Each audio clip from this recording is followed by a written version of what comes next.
We're going over System Pticha, Preface to the Wisdom of Kabbalah by Bala Sulam, Chapter 2, 5 Discernments in the Masach.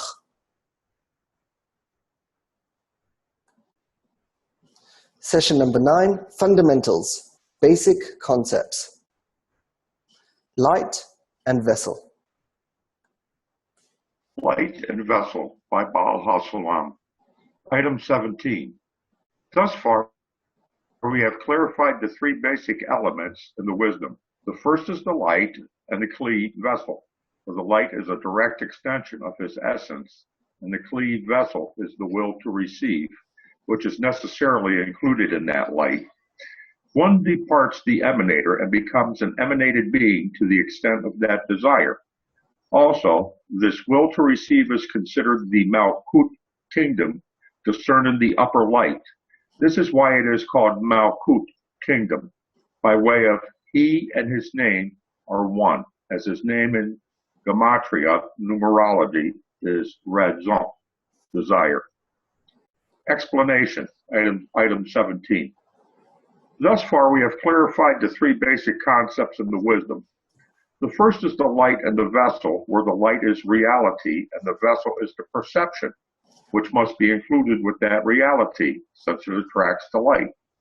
A person gradually shifts from the passive experience of reality, unconscious attraction, to becoming an active participant, conscious attraction, to the extent of the maturation of their perception. Also, this perception is considered the individual discerning in reality. This is why it is called kingdom, by the way of he and his name are one, as his name in numerology is desire.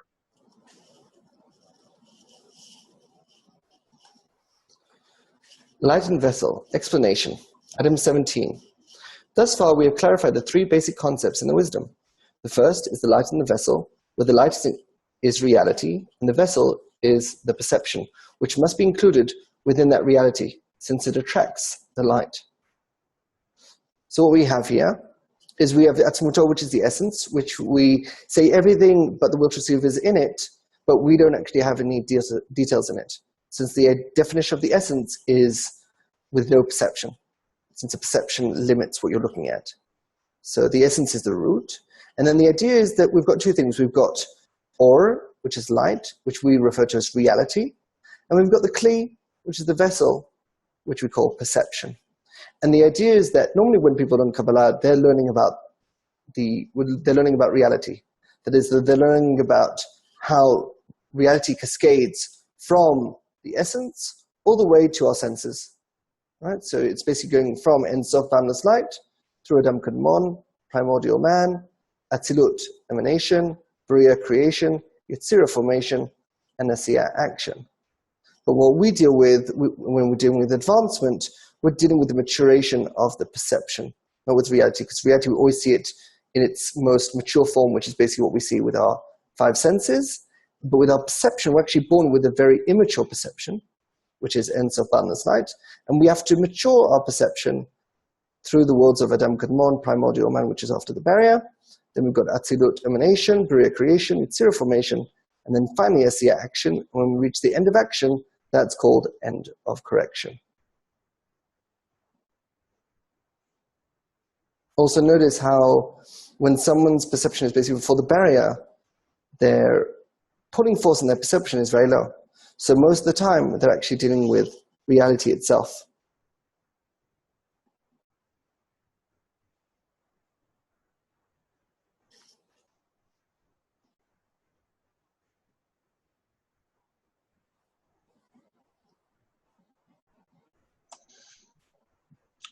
What do you mean by them dealing there, because their perception is so low, they're dealing with reality itself?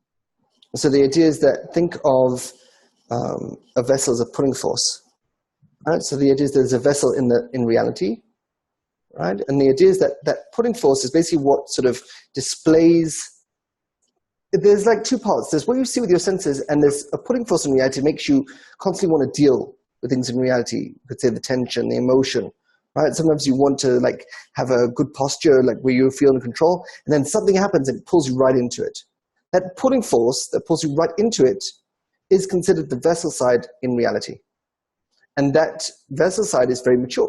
So it's very strong. It's a very strong pulling force. But your perception is very immature.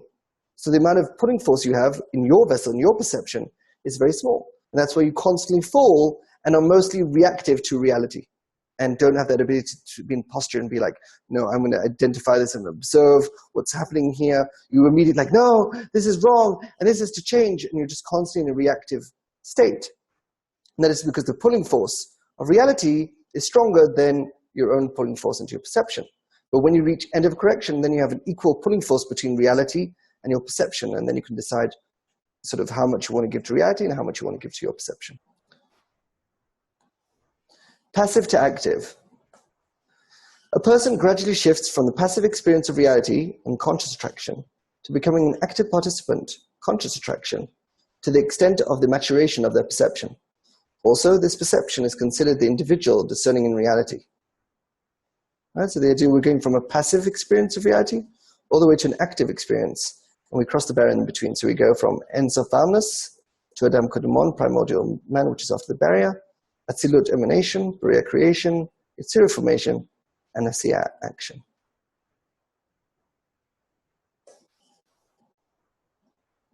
And that's according to the degree of our maturation. Exactly. And then at the end of action is basically end of correction. You're an active participant.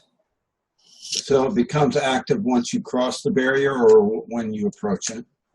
Right, so the idea is that you've got this sort of, the closer you reach to the end, then the more active you are. It's not like an on and off switch. It's gradual. It's like think of it like an energy meter where, so the lower you are, the more stronger you are. So it's like a power meter. The stronger your perception, the closer to having an active participation in your life instead of a passive participation.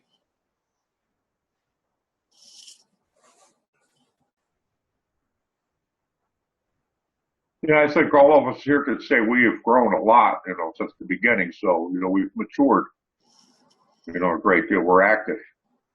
Exactly. It's like I say here, that's gradually, a person will shift from a passive experience of reality to unconscious attraction to become participant in conscious attraction. So how you see the entire world, how this mass of people gonna shift to this kind of experience of reality. Well, it's going to be gradual as well, but the idea is that you basically go by person, and so first you mature yourself and then you mature others. But when you see, you see the world, you don't see they will have time to do this shift, the kind of, to go despairing, I don't know, just. Well, the idea is to start with yourself, and then when you reach into correction, you can also help others reach that phase as well. We focus less on the world, we focus more on ourselves. Because at the end of the day, what matters is your life, and what happens to the world, whether it happens or not, doesn't really matter. What matters is your life. And that's where your focus should be. And even when you're going to be helping others, it's only always to increase your internal power. Remember, altruism is not without a goal. People think that altruism is without a goal and egoism is with a goal. No, altruism is also with a goal. The difference is, where is your sense of self? If your sense of self is in reality and physicality, then it's considered egoism. And it doesn't matter even if you're helping someone with charity. And if your sense of self is in your internality as the creator, as the soul, then it's altruism. So you could have someone who's giving charity, and that is considered immature and it's considered being part of reality, right? And it's egoism, even though it looks like it's altruism, it's actually egoism. And you could have someone who's actually, just sitting on the couch doing nothing, but their sense of self is in the creator with them, and they're in altruism. And it says the wicked in their life are considered dead. Like, why would it say the wicked in in their lives are considered dead? Wouldn't it just say the wicked are dead? Why does it say the wicked in their lives are considered dead? Because the idea is that if you've got a wicked person, which is someone before the barrier, and the wicked which are alive, which means that they're dealing with bestowal, life is bestowal. So you think if a wicked is doing bestowal, you would think, oh, then they must have some kind of equivalence of form with the system. And it's like, no, the wicked in their lives, the wicked which are doing bestowal, actions of bestowal, are considered dead. They're totally the opposite of the system. Because what they're trying to do when they're trying to help someone is just reduce all the time the tension, instead of giving the person the ability to handle the tension. And that's the problem of thinking from before the barrier from an egoism perspective, from a wicked perspective. You're constantly trying to kill the tension in the world instead of giving people the ability to handle the tension in the world.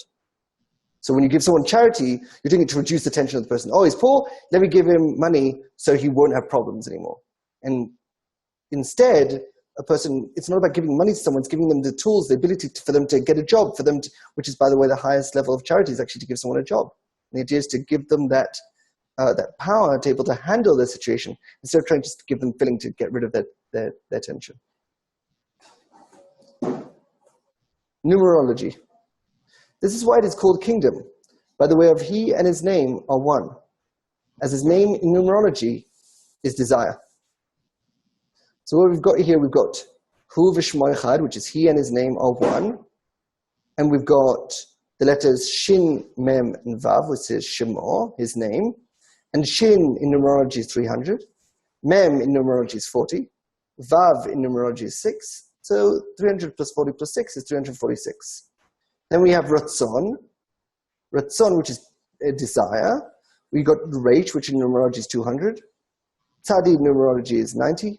Vav in numerology is 6. And Nun Sofit is in numerology 50. So you've got 200 plus 90 plus 6 plus 50 also equals 356. So that's the idea of that that name and desire are equal.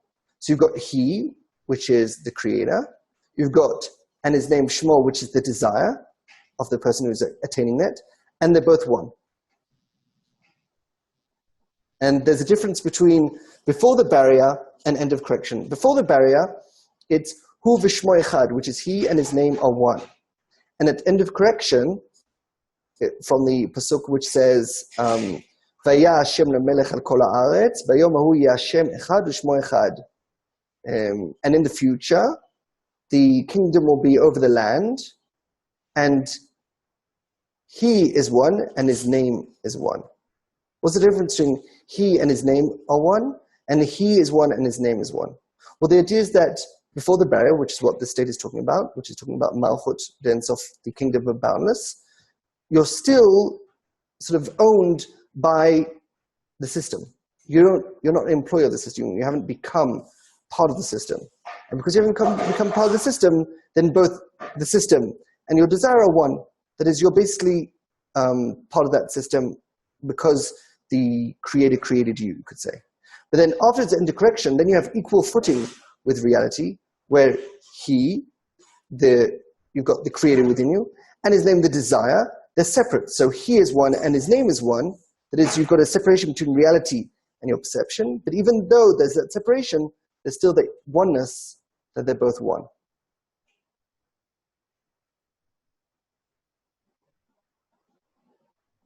We hear referred frequently in Kabbalah that the numerological equivalence to the creator is nature. How does that fall into play here? So when they say that the word they're talking about is Elokim, which is Aleph, Lamed, Vav, He, Yud, Mem, Sofit, and Hateva, which is nature, or the nature, which is He, Tet, Bet, and Ayin.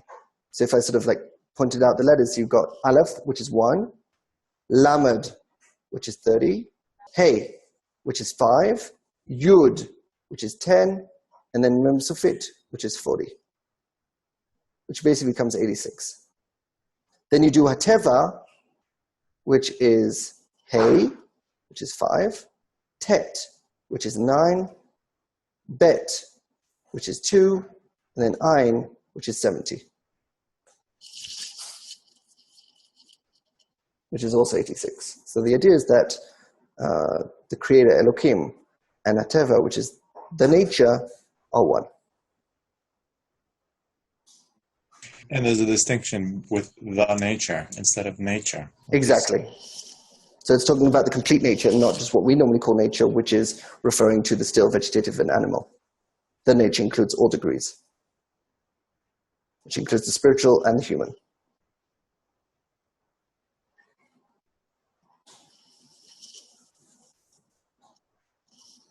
So normally the definition, when we say nature, we're referring to the still, vegetative, and animal degrees, right? Like go into the nature. You don't go to the city to see nature. You want to go outside of the city to see nature. So nature normally refers to the still, vegetative, and animal degrees. The nature includes the still, the vegetative, the animal, the speaking, and the spiritual.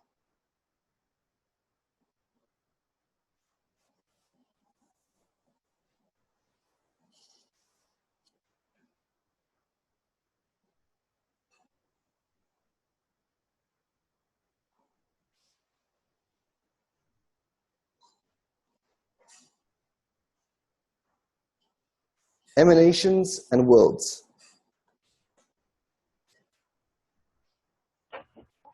Emanations and worlds, Baha Salam. The second matter is the clarification of the 10 Sephirot, the emanations, and the 4 worlds, Abia, which are 4 degrees, one below the other.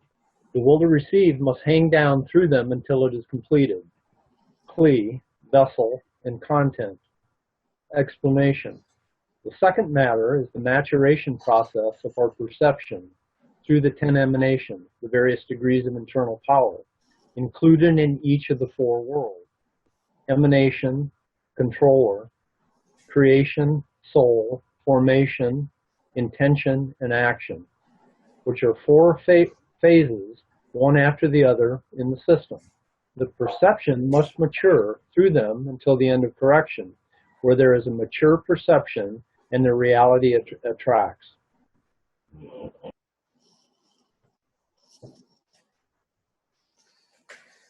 Emanations and worlds. Explanation. The second matter is the maturation process of our perception through the 10 emanations, various degrees of internal power, included in each of the 4 worlds: emanation, controller, creation, soul, formation, intention, and action, which are the 4 phases, one after the other, in the system. The perception must mature through them until end of correction, where there is a mature perception and the reality it attracts. So what we basically have here is all the degrees from when we're born until the end of correction. So we'll go over each one. So in the world of boundless light, or in Sof, we've got the 4 phases. We've got Bechina Aleph, the first phase, which is humanity. Bechina Bet, the second phase, which is spiritual society. Bechina Gimel, the third phase, which is the group. And Bechina Dalet, the 4th phase, which is the individual. Then we cross the barrier, and we enter the world of Adam Kadmon, primordial man. And 1.1, after the barrier, we go through Galgalta and Ab, which are the spiritual phases, where we call training. Then in 1.2, you've got Sag, which is the employee desires. Then in Ma, which is 1.3, lack of ego. And then in Bon, 1.4, you have the aspiration for ego. Then you enter the world of Olam HaNekudim, the world of deficiencies. And this is when you cross the Parasa, and then you have the state of Katnut, smallness, which is 2.1. Gadlut, greatness, 2.2. Shvirat HaKelim, breaking of the vessels, at 2.3. And Hachanat Hagana, which is preparing the protection of Atzilut, and this is 2.4. Then we enter Olam Atzilut, the world of emanation, where we have 3.1, Kadnut, smallness, 3.2, Gadlut, greatness, 3.3, Chet Adam Rishon, the sin of first man, and then 3.4, Hachanat Tikkun, preparing correction. Then we enter Olam HaTikkun, world of correction, where we have 4.1, which we're raising a Chab Debriya to Atzilut. Then we have 4.2, raising a Chab Ditzira to Atzilut. And then in 4.3, a Chab Dasiya to Atzilut. And then in 4.4, we have in 4.4.1, Tchiyat HaMetim, the resurrection of the dead. In 4.4.2, we have the correction of those desires. In 4.4.3, we have Shimon from the market, Shimon min Ashuk. And then in 4.4.4, we reach end of correction. after the barrier, of course. So all these phases from 1.1 of Adam Kunmon until 4.4.4 of intercorrection are after the barrier.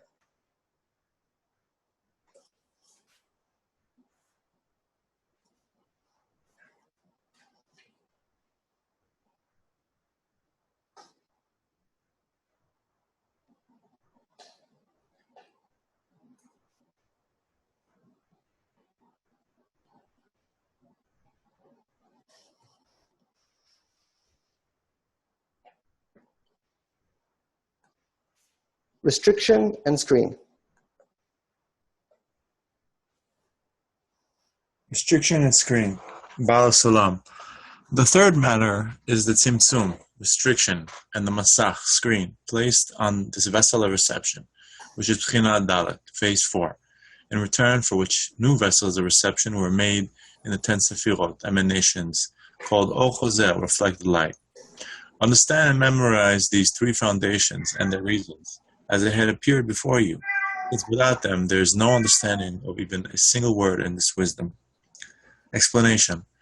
The third matter is crossing the barrier, restriction, and the mediator, screen, between our perceptions, vessels, and reality, light, placed on our perception, phase 4 individual. This reveals new states of consciousness after the barrier, corresponding to the degrees of internal power called reflected light. Understand and memorize these three foundations and their reasons as they had appeared before you, since without them there is no understanding of even a single word in this wisdom. Restriction and screen. Explanation. The third matter is crossing the barrier, restriction, and the mediator, screen, between our perception vessel and reality light placed on our perception, phase 4 individual. This reveals new states of consciousness after the barrier corresponding to the degrees of internal power called reflected light. So, in the last few weeks you've gone over this, but we'll go over the parts again. So we've got Oriya Shah direct light, which is the reality that hits the Masach, the screen, in Peder Rosh, which is the mouth of the head.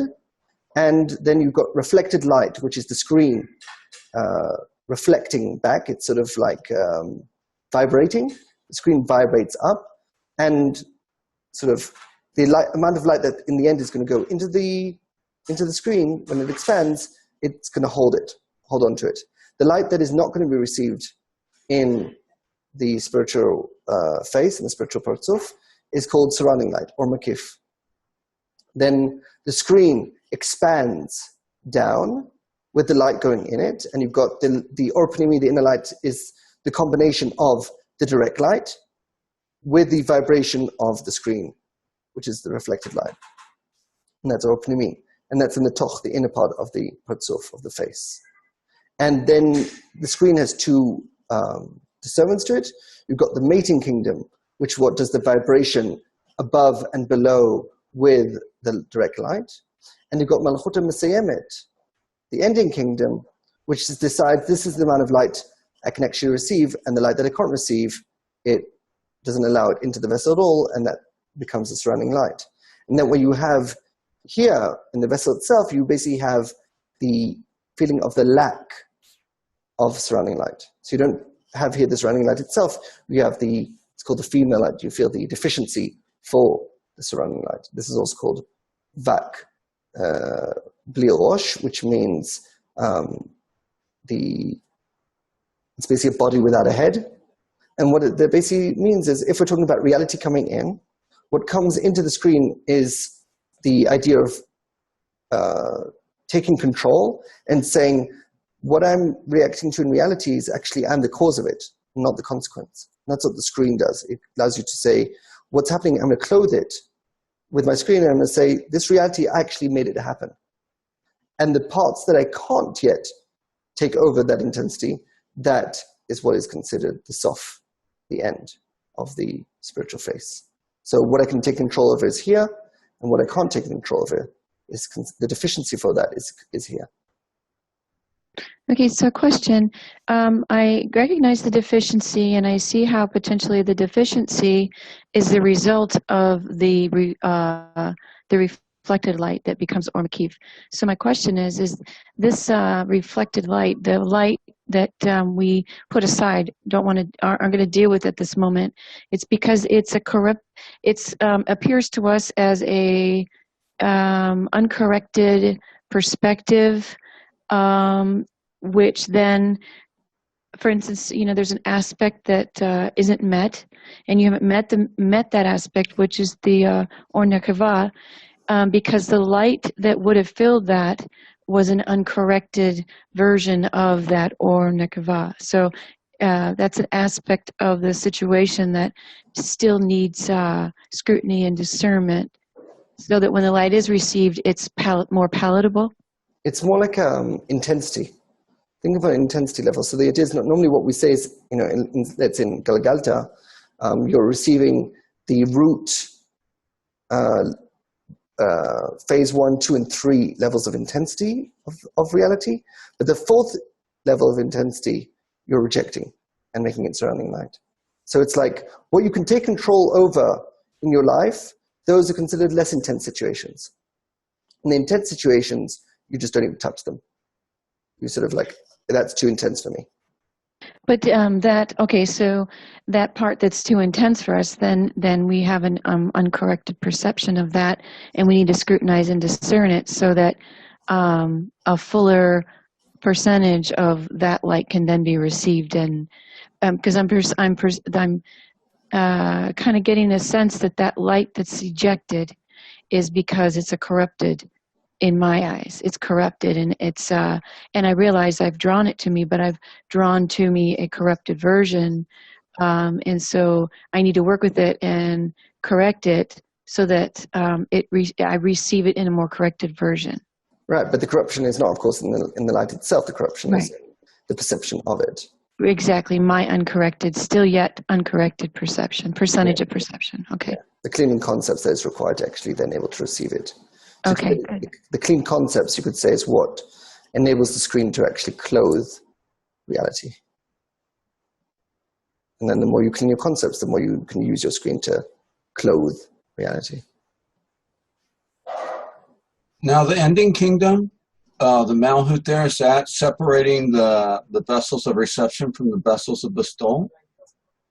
So if we're talking about in Tzimtzum Aleph, which is the first restriction, so we're talking about 1.1 to 1.4, this is considered the desire of Bechina Daled, and this is considered the desire of Aleph, Bet, and Gimel of 1, 2, and 3. So this is basically the ego, and this is sort of above the ego, what we call it.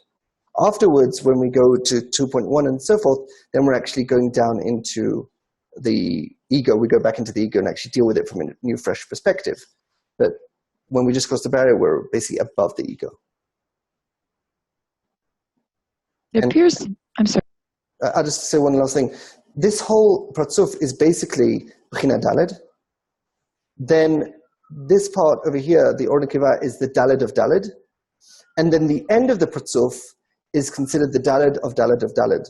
So if we say this is Malchut, this whole guf, the body is Malchut, then this is the Malchut of Malchut. Right? The Topor is considered Malchut of Malchut. And then this Yom Reglin, which is the end of the legs, which is the end of the Partzuf, is considered Malchut of Malchut of Malchut. So like 3 degrees in.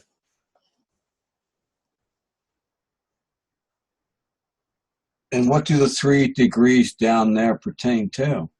There's 3 different degrees of Malhut, right? Right. So, one going down to the lower ones, where she always stays? No, so the idea is that in the Malchut itself, it's got the 3 phases that were prior to it. Right? So when you had phase 1, phase 2, and phase 3, they're not just each separate phases, they include one in each other. So when you have Bechina Daled, it includes inside of it Bechina Aleph, Bet, and Gimel. So those Aleph, Bet, and Gimel are here. Right? Then you have the Daled of Daled, which includes within it also Aleph, Bet, and Gimel. Right? It also, inside the 4th phase is also unformed chaos and darkness, right? In the individual phase itself. And only the individual is considered the Malchut of Malchut of Malchut, where it's the sort of the desire itself without any sort of combination of prior phases. So that point is what is restricted, and all the others you can receive in them in various degrees. So in the 1, 2, 3, which are basically the humanity, spiritual society, and group phases within you can receive freely, even after the barrier. And then the individual, you're doing restriction on it, but even in that restriction of the individual phase, you can also then afterwards receive in the unformed, chaotic, and darkness desires in that individual. But the individual, which is basically the spirit of the individual, you put a restriction on that. The bottom Malhut, the Malhut of Malhut, where the restriction is done. Yes. Okay. This is the one that is replaced by the upper light at the top to complete the 10 Sephirot? So the Malchut of Malchut is not replaced, it's just not touched. It's considered, like Valasalam writes in Talmud Esra'ot, part 2 in Reflection, the last chapter there. He talks there, he gives a parable of basically that the middle point is like the core of the earth, where it's the pulling force, but you don't actually live there.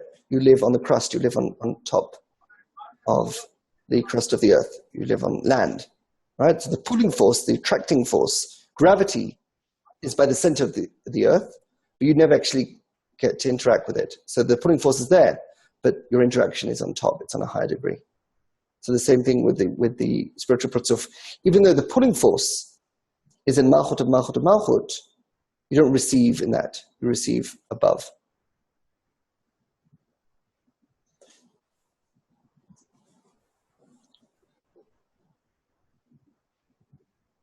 I realize it recedes above. I'm trying to think of what I'm trying to relate to. It's something else I read, and it seems that the final Malhut was replaced by the upper light from the Rosh and created the final vessel to complete the 10 Sephirot, to make the first parsiv.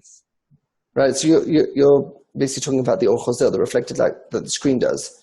So because you're not receiving to the Malchut, it gets sort of corrected through the reflected light, which is right. for the upper 9, yes. Okay.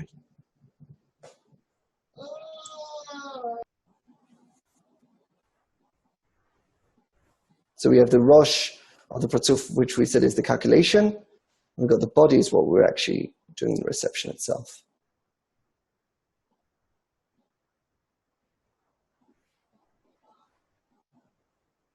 I was just going to add that when you're working with the light, when you're working with this mechanism in your reality, and you're working with receiving more and more of the light, it gives the sensation that you're actually altering things to, it's a correction of the perception, but it's almost as if it's a sensation of altering your reality as you receive more and more of the light.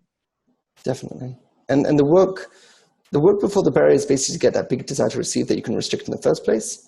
And then after the barrier, you're not dealing with the design anymore. The changes are in the screen. You're maturing the screen.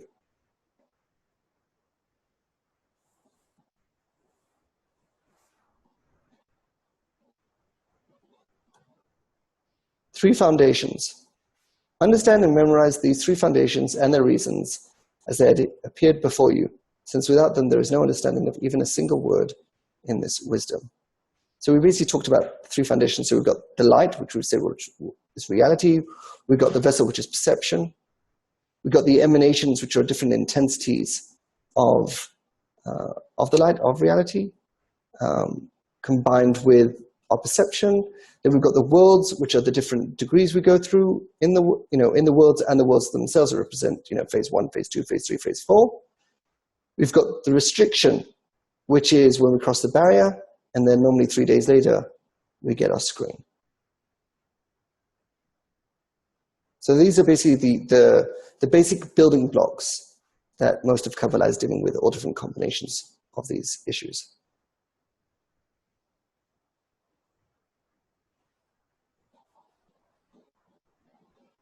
And we went deep into them in the last 8 sessions. So this is basically a summary of everything we've gone through.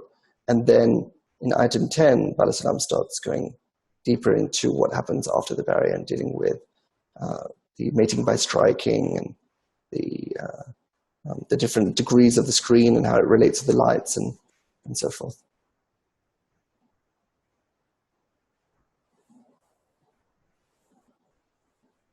Now, let me ask you about this numerology. Is there like efficacy to that?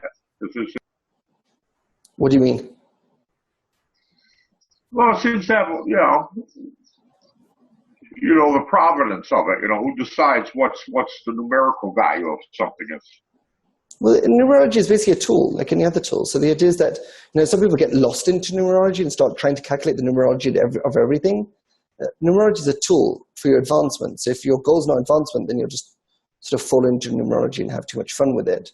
The idea is to use numerology as a tool to gain certain discernments on it.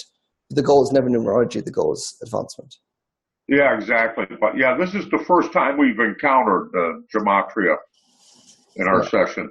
Yes. So that's why I'm curious. Yes. I trust you, Zakai. I have faith. Well, you don't need to trust in numerology. So the numerology charts are everywhere. And oh, yeah, I know that. Yeah, I know there's the Greek, the Babylonian, and the Hebrew. Right. So the Hebrew numerology is basically 27 options, and so it's a 9x3 table. But there are discernments to be had by utilizing numerology. Yes. Great discernments. Yeah, like we went over the desire and his name, and we also went over the creator Elohim and Hateva, which is nature, the nature.